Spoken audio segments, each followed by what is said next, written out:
about to change these pressure vents. Don't go to the dealer. Don't take your back seat out. I actually got this shit from a guy in Baton Rouge. Found his YouTube Louisiana Cajun recipe. I've already went ahead and prepared this, but I'm going ahead and show you what I did.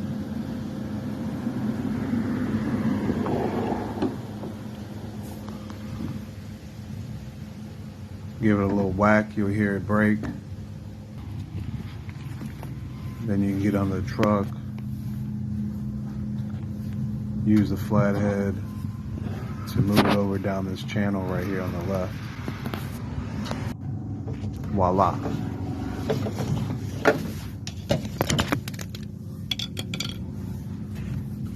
You can get up there with a rag and clean it, and then slide the new one back in there.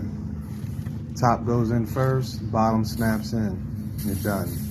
No taking the back seat out, no removing the bed, none of that shit. Subscribe, hit the like button, all that good shit. Easy. Holla.